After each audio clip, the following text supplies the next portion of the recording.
3 franske ord, som vi bruger på dansk, og som ikke nødvendigvis har den samme betydning på fransk, eller som har ændret sig lidt, eller som er glædet lidt. Ja. Det første ord er ordet serviet.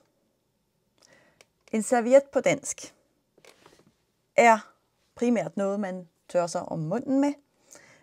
Vi har vådservietter. Det er alt sammen noget sådan i den her størrelsesorden, var jeg lige ved at sige.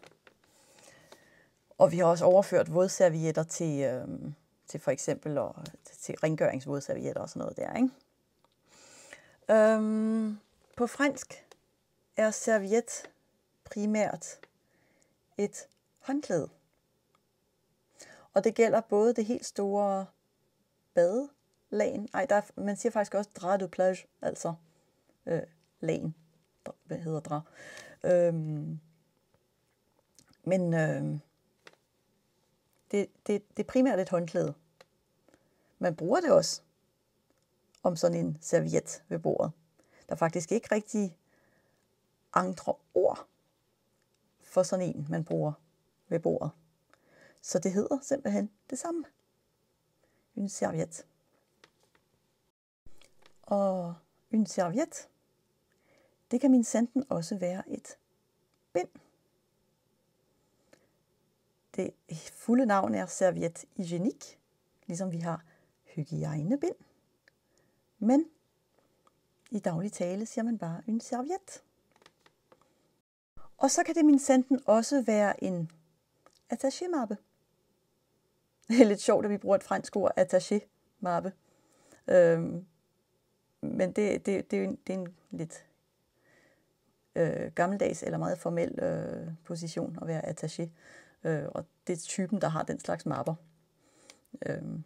Jeg havde en veninde, da jeg boede i Danmark, før vi flyttede til Frankrig. Det er mange år siden, der kaldte sådan en stressmappe i 80'erne. Nummer 2 har jeg nævnt før i forbindelse med dengang jeg udtalte skønhedsbrands og produkter. Der udtalte jeg også eau de toilette. Og det er jo det, at toilet ikke kun betyder toilet. Det betyder også toilet. Men vi har også gammeldags på dansk at gøre toilette.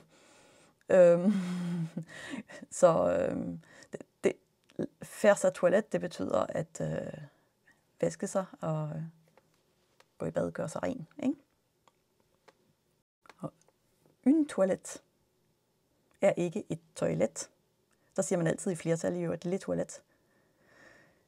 Une toilette er en flot kjole, som i sådan en galakjole eller sådan noget, man vil have på til en meget fin middag, eller i en periodefilm i øvrigt. Les belles toilettes. Det er en kjole. Og den sidste er der måske ikke engang så mange, der tænker over af fransk. Det er at remoulade. Ja, remoulade. Jeg skulle lige tænke, om man sagde remoulade. Nej, det hedder remoulade. Der er en streg over i'et.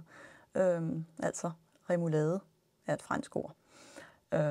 Bortset fra, at du kan ikke købe en tube remoulade, som vi spiser det i Danmark, i Frankrig.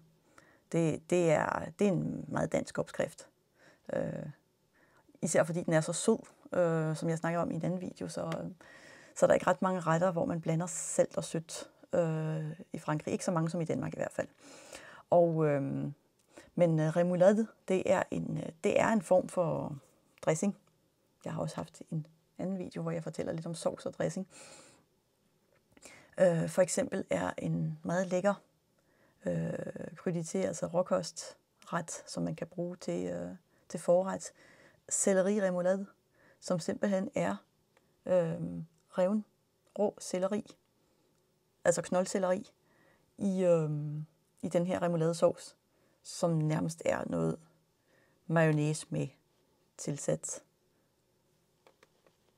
ekstra salt og peberting og sager.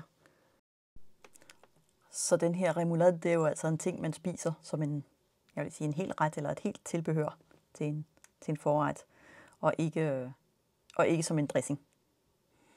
Så det var 3 ord, som vi har taget til os på dansk, og som har ændret betydning, som ord jo gør.